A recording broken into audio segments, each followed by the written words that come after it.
his other runners, but he then went to Newmarket, made every post a winning post and won very easy. Big, powerful individual. Out of stall 1, he'll make most of the running and he'll be difficult to pass. I think they go a strong pace here because you've got Trojan Risk, John, that races freely blinkered for the first time, and Champagne Prince, who races prominently. I think that between them they could set, the three of them could set it up for something from behind.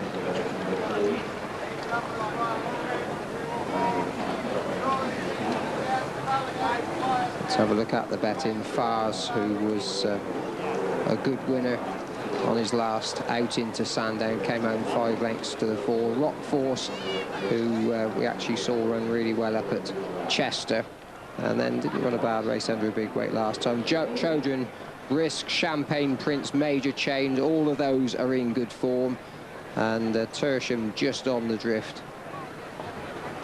And then 11 to 1, the Dilettante. Jim, he'd be a good price.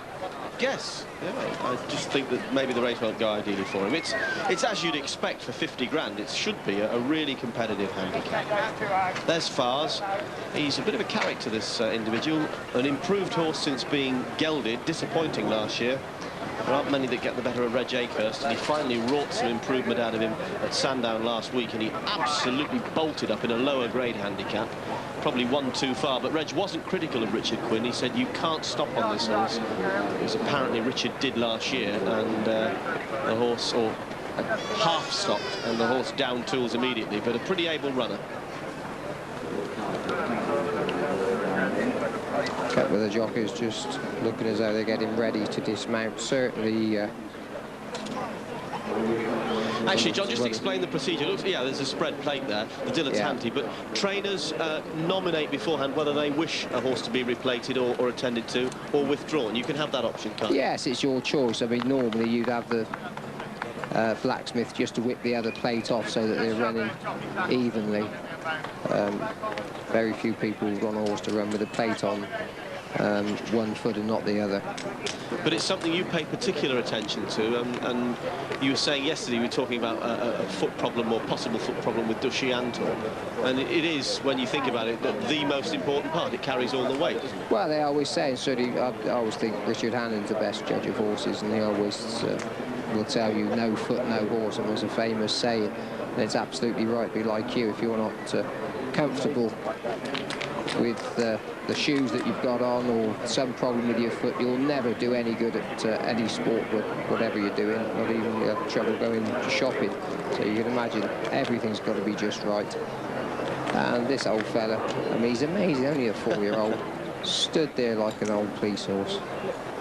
Just say, for those of you tune in for racing just on the big day of the year, the Derby Day, if you're in any doubt, there are no nerves on the outer parts of the horse's foot, and that's why those animals stand and let you treat them in that way.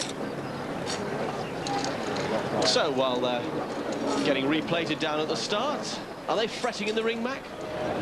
Very quiet down here, Jimbo. The Dilettante is an 11 to 1 chance. It takes me back to 1966 when Charlottetown won the Derby. He had Tricky Feet Charlottetown, trained by Gordon Smythe and ridden by Scobie Breesley, and he was reshod shortly before the start. And way back in 1922, the same thing happened for Captain Cuttle. He was also reshod just before the start, so it doesn't necessarily mean it's detrimental to your chances to have that happen to you. In this race here, number 11, Fars, there was a 9 to 2 chance in the offices this morning, over 7 to 2 on the course, and it's very easy to bet. They're calling 9 to 2 Fars, and they're hawking it around the ring in a quiet betting heat. Rock Force has come in a bit to 7 to 1. Bits and pieces for Champagne Prince at 8, and also for Trojan Risk. Coral went as low as 7 to 1 Trojan Risk this morning. It's an 8 to 1 chance. That's pretty tight, but there's quiet betting, not much to learn from here. And I can tell you one thing, the Dilettante, good front runner as he is no Charlottetown or Captain Cuttle, the last 2 Derby winners, to be reshod shortly before the start. So people just beginning to get themselves ready for the Derby. Plenty will have just had a small interest in this race. Absolutely packed here. I think most of them wish they were sitting at home with their shorts on in the garden. Really uncomfortable when you're just out of that breeze that's Traditional, boy, traditional. Just blowing. Well, traditional, nothing worse than being uncomfortable. Oaksy's forsaken the top of his bus and just come and joined us here in the commentary box. Actually, John, they might not be as uncomfortable as you think, because the breeze is blowing into the stand. It's diagonally across the runners in the straight, and that will be a bit of a help. I should imagine there are a lot of very uncomfortable people down there. There's an inner crowd, the sun's shining in there, the heat's building up. The lady there is probably very comfortable with her blouse just billowing along. There's the old stand. Something wonderfully traditional about that. Glad to see that they've kept that there. That oozed in sincerity. No, it did. It's a lovely piece of architecture. I'm actually quite keen on that. I always annoys me when I get to Wolverhampton. I see what they've built up there when you see the lovely old viaduct going across, taking the railway across, and then the monstrosity in the middle by the racecourse. As much as I admire what the medals do up there, that's certainly a building that won't go into any books of great feats of architecture. The Prince's Lawn Pavilion, tier upon tier of the Queen's stand in the background. Well, Dilettante, Seb Sanders. It's really nice to hear the Lovejoy of Channel 4 sort of spin through his architectural bent. That's one thing I'm not. You're a great filler, Frank, I'll say that for you. There's Major Change, who's already won a handicap over the course and distance this season, and should run well again. The Dilettante goes in. That delay doesn't appear to have affected him in the slightest.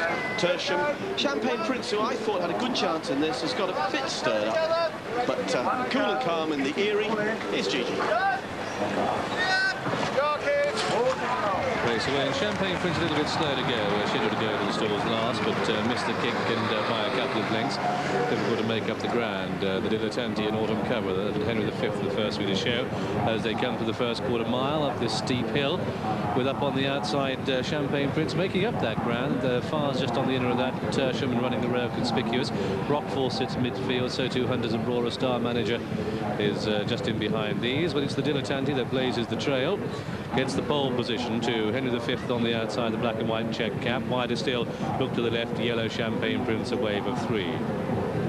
Orange jacket is autumn cover, conspicuous taken back, Fars behind that, and then comes Rockforce. Major Change is towards the back. Hunters of Brora, Trojan Risk running away a bit at this stage. Also towards the back is Barden Hill Boy. Tertium finished second in the race last year, is second last with Spirito Libre. Still this wave of 3 though, and Champagne Prince, the young apprentice Carl Lowther on the outside of the Dilettante, and with Seb Sanders and Henry V Olivier Pellier. And as they begin the descent past the 3/4 of a mile from home marker, down towards the 5, still these 3 have it. Autumn cover, got every move covered in 4th. The favourites in the blue colours, that's Fars. That's in 5th. Hunters of Brora and Trojan Risk just gets a bit of a nudge there. Through on the inside, Star Manager starts to make ground. Major Change with a bit of a run. Tertium and Rockforce and Spirito Libre still out the back. But it's Champagne Prince as they come round Tattenham Corner, and Champagne Prince and Carl Lowther go for home. Here in the blue comes Fars, the outside of the Dilettante. Autumn cover, the orange colours on the inside, might get boxed in as horses roll with the black sleeves. Conspicuous starts to pick up. Blue cap on the outside is Star Manager, a quarter of a mile to go. And it's still Champagne Prince pressed by Fars, and Conspicuous, Star Manager behind these, and then Major Change. They've got about a furlong to go. And in the blue, Fars come to press Champagne Prince, and then Conspicuous still making ground on the outside. Into 4th place is Star Manager. It's a great battle as they come up towards the line. Champagne Prince finds more, and Champagne Prince has it from Fars. Star Manager flying, but Champagne Prince, Star Manager are 1 and 2. Fars, Conspicuous 3 and 4. Then Major Change, Tertium, autumn cover. Barden Hill Boy, Rockforce, Spirito Libre, Trojan Risk. The Dilettante, Hunters of Brora, and last was Henry V. And so the result then of this, the London Car Telephones handicap, a great triumph this for number 5 Champagne Prince, a 15-2 winner, well ridden by young Carl Lowther on the outside, looked to be swallowed up as the favourite, and Mick Kinnan came there with Fars, but that in fact has finished into 3rd place. But there's our winner, Champagne Prince. Second horse home is number 9, Star Manager. Really came home well. That'll be winning a big prize before long. The 3rd horse home is number 11, Fars, under Mick Kinnan. Peter Harris trained the winner, had a winner at Goodwood last night. The stable are going well, and it's a second big handicap this horse has taken. Champagne Prince takes it, but who will have the Derby sparkle? The countdown continues after the break.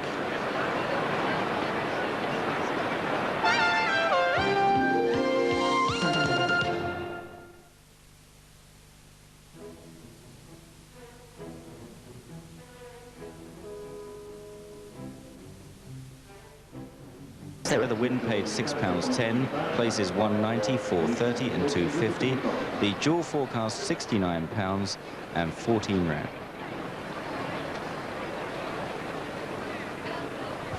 Now a result from Doncaster, the 250, first number 14 Jedi Knight at 11-2, second number 6 Allinson's Mate 5-1 favourite, third number 9 Grey Kingdom at 10-1, and fourth number 11 Suez Tornado at 7-1, 16 rand. And at Worcester, over the jumps, the 255 result. First number 3, Diddy Rhymer, 17-2. Second number 13, Beyond the Stars at 12-1. Third number 6, Cypress Avenue, 4-1 joint favourite. And fourth number 10, Mesp at 12-1. The other 4-1 joint favourite was number 1, Mon Ami, and 18 rand. The Champagne Prince is pretty popular in the last race. Plenty of champagne being quaffed here on the Downs. Now looking ahead to the Derby, 80 favourites have won it in 217 derbies, but the 3 shortest price failures all bear a bit of a hallmark for Entrepreneur. They were all easy winners of the 2,000 guineas. They were Tudor Minstrel in 47, as we've seen, Surefoot in 1890 and McGregor in 1870. They failed to stay at Epsom. All of them finished 4th in the Derby. But there has been more money for Entrepreneur. The off-course firms are soaking up all the 11 to 10. It is now even money, and even £20,000 has been laid. It's still holding at evens. Now here's Willie Ryan, who's got the spare on Benny the Dip, the man who was called up just 4 days ago to ride Benny the Dip. Here's John Reed, successful on Dr. Devious, rides Romanoff, and you can see the distinguishing red cap with the white spot, because Robert Sangster has 2 in this. First colours will be carried by his Italian Derby winner, Single Empire.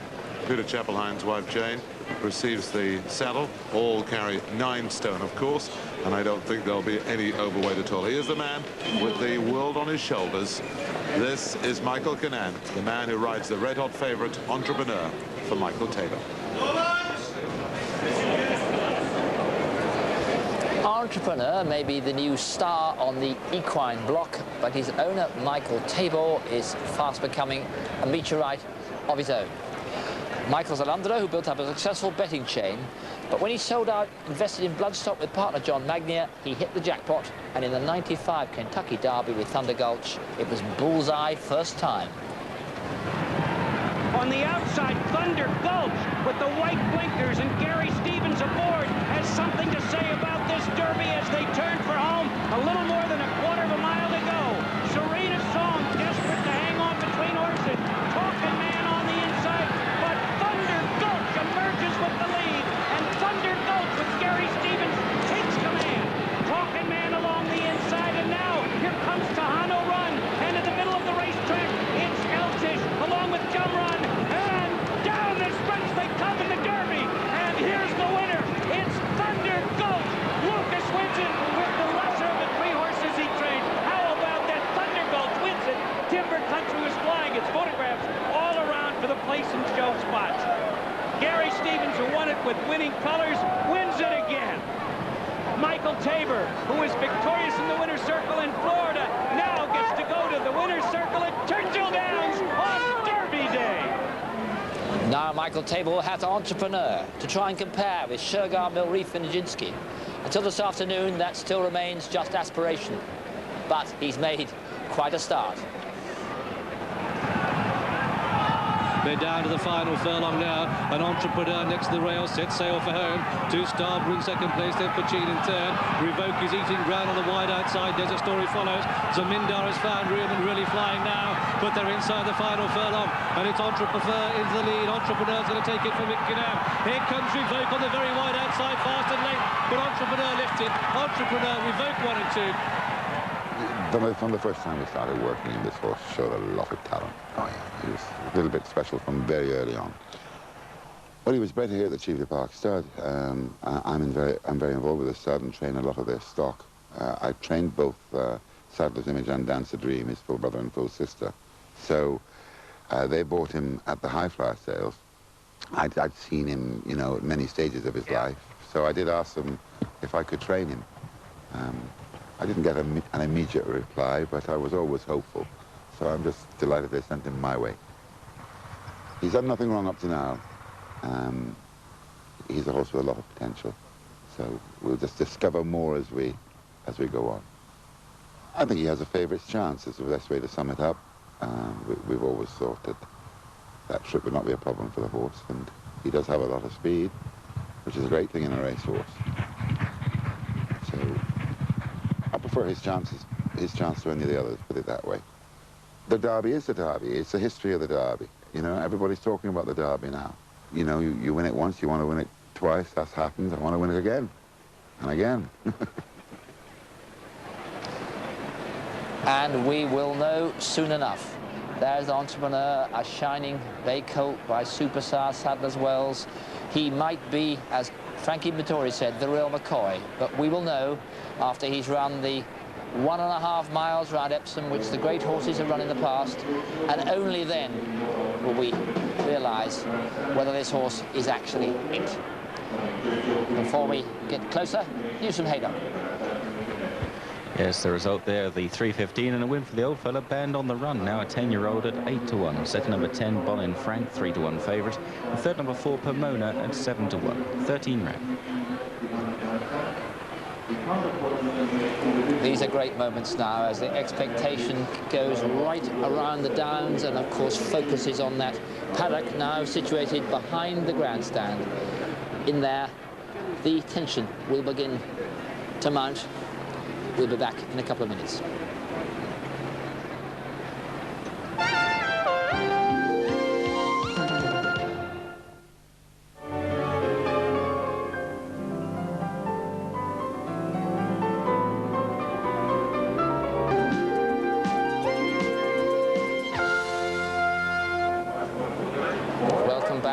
And the countdown closes in now for this, the richest Derby ever. Remember, £1 million in prize money, the richest prize in British sport, and the Gerald Bennett Trophy. It looks well like a Jules Rimet Trophy, doesn't it? A tremendous trophy for what is already becoming a unique Derby here in '97.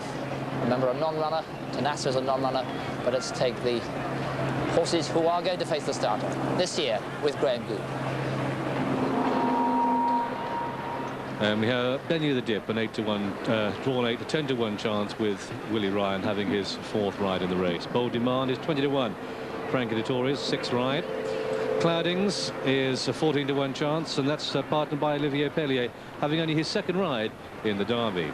Crystal Hearted, a possible front runner here at 66-1, the man of Tony McGlone, having his 1st ride. Entrepreneur trading odds on now, take 5-4. Mick Kinnan has won the Derby before. This is his 9th stab at the race. Forest, a 12-1 chance with Richard Hills, who's riding in his 6th Derby. His brother Michael rides Musel Sala, 40-1 chance. Papure, a 200-1 outsider, a 1st Vodafone Derby ride for Gary Carter. An experienced man, John Reed, Romanoff, a 25-1 chance. John's 13th trip round Epsom in the Derby. Not as experienced as Pat Ellery, though. Silver Patriarch is mount at 6-1. 45-year-old Pat running in his 25th Derby. Single Empire, 40-1. David Harrison, his 2nd ride. Kieran Fallon rides Simmons in, a 33-1 chance. Tenasa doesn't take part, but the Fly is 14-1 now, ridden by Ray Cochrane, having his 8th ride in the Derby. That's the lineup. It's the Vodafone Derby Stakes. 2.5 minutes of pure adrenaline.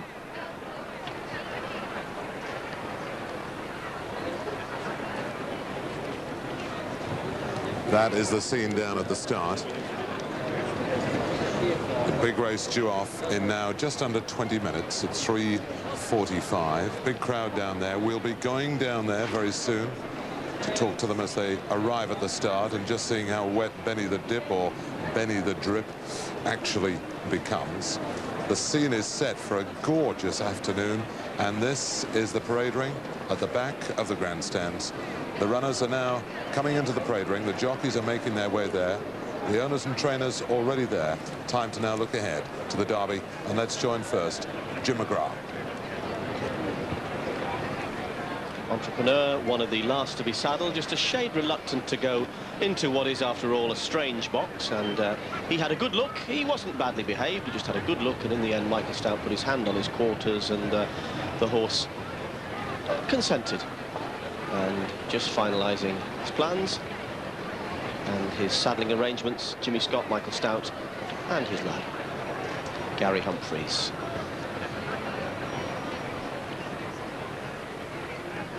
Is he the beau ideal, as Dick Hearn described Nashwan after he won the Guineas and the Derby? A horse with the speed to win a Guineas and enough stamina to win the blue ribbon of the turf. From a favourite to a rank outsider, Papua, a chestnut colt who looks wonderfully well by Green Dancer, a big flop in the race himself in 75, out of a mare by Mill Reef, who carried the Paul Mellon colours, both the mare and Mill Reef, of course. And a good 2-year-old Papua, but on all-known form this season. He is a big outsider here. He was very disappointing in the Lingfield Derby trial last time. For Crystal Hearted, by Broken Hearted, out of a mare by Great Nephew. Good swinging walker, inclined to get a bit warm, has done that already. A galloper, and has a chance.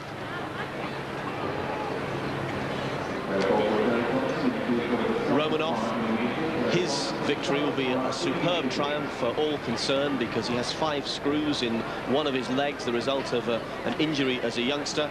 A tall, rangy horse. He comes here off the back of a really good run to finish 3rd in the Irish Guineas. That just a 3rd race of his life.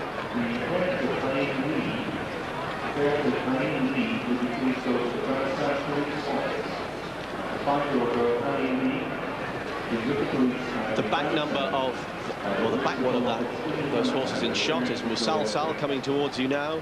A colt by Sadler's Wells, one of 3 in the race by him.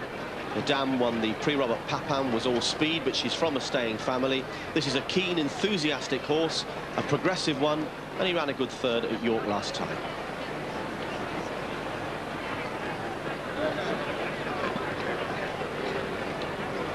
And there's Silver Patriarch, a tall, leggy grey, still a little bit unfurnished. He'll be an even better 4-year-old. Definitely a leading chance, judged on what he's done this season. A close 3rd at Sandown, and then a crushing winner at Lingfield of the Derby trial. Stamina is absolutely no problem, and he has Pat Henry on board.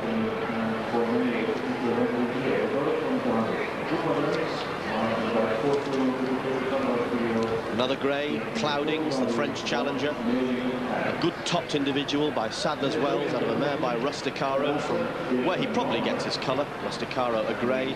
Won a Group 1 last time. Nobody was very impressed at the time, but since André Fabre won the French Derby last weekend with Peintre Célèbre, his odds have tumbled. He's said to have galloped very well with it. And Her Majesty in the paddock to look at the horses, with Lord Carnarvon, her racing manager, and Christopher Spence. It's not just an occasion for the monarch, it's something she absolutely adores, racing one of her closest interests, and she's thoroughly knowledgeable in every aspect of the sport, takes great interest in the breeding of the horses and the stallions that the mares she owns and mated to. Single Empire, round action, powerful, very, very resolute, a real stayer.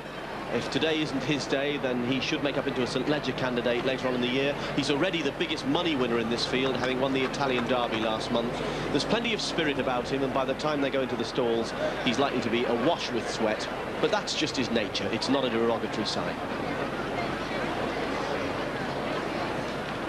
Faris, big, good topped, already had an unusual preparation in that it was halted whilst a small hole was drilled in his head, so a bit of an infection could be drained away. But he won his only race this season at Newmarket in good style, is highly regarded, has been laid out for the race as a strong galloper and a son of the brilliant 1991 winner Generous.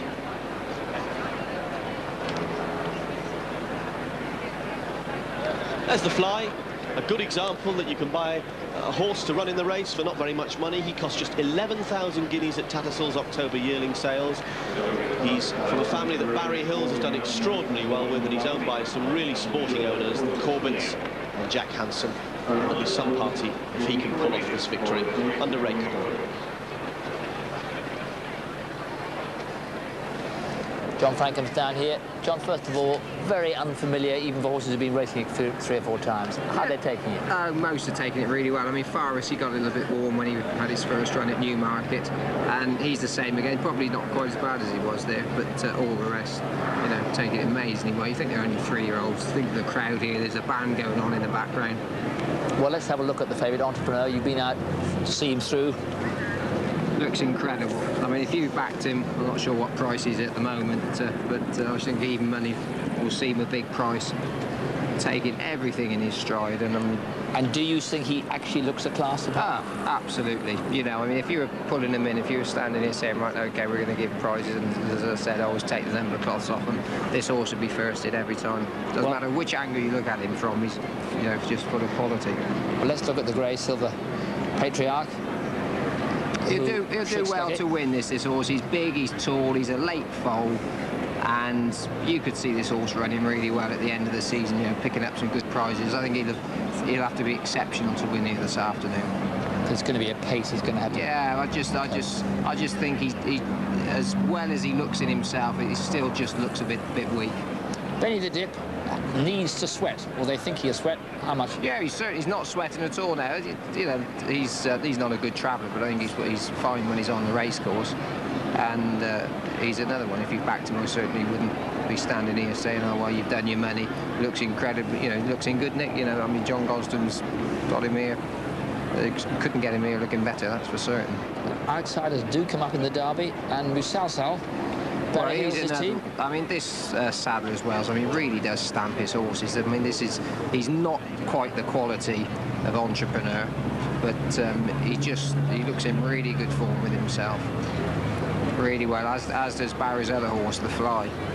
A horse whose style of racing, we saw him at York, Simmons in, you'd think he'd have a problem handling Epsom. What's he look like? You'd never pick him out. I mean, as well as he looks in himself, he's not handsome in any way.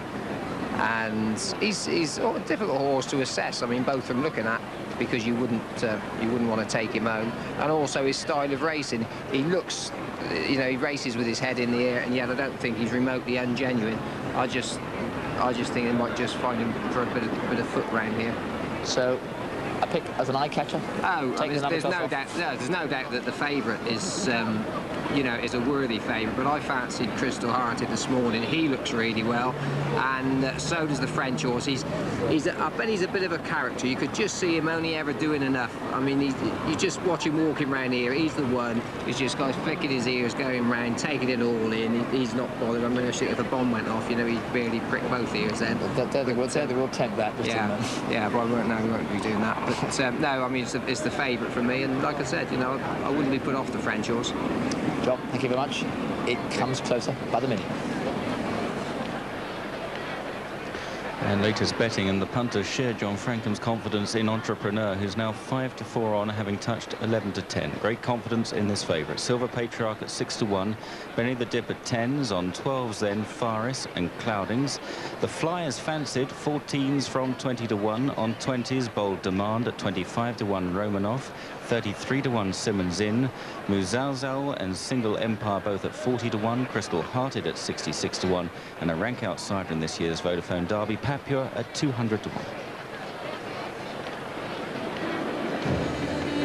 Benny the Dip, much less warm than he usually gets, but if he does sweat, don't worry. He always does it, and won the Dante in real style. Good deserved chance ride for Willie Ryan. Bold Demand looked none too enthusiastic at Newmarket. The reason why people are backing him is the presence of Frankie on his back.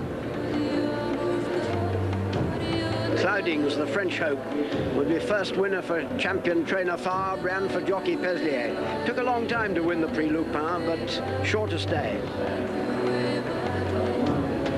Crystal Hearted, there aren't many better looking in this field. He won his last race by a long, long way. One of the leaders early and might just be there at the end. The favourite, Not guaranteed to be as good at this distance as at the Guineas Mile, but that's about the only question about him. He looks marvellous, no sign of nerves so far. Faris has had a minor sinus operation since his last run, but it's thought to be fully recovered. He's also had trouble with the leg, but he's probably still improving. He'll need to. Sal, one of three by Sadler's Wells. Not, I think, the most likely winner of the three.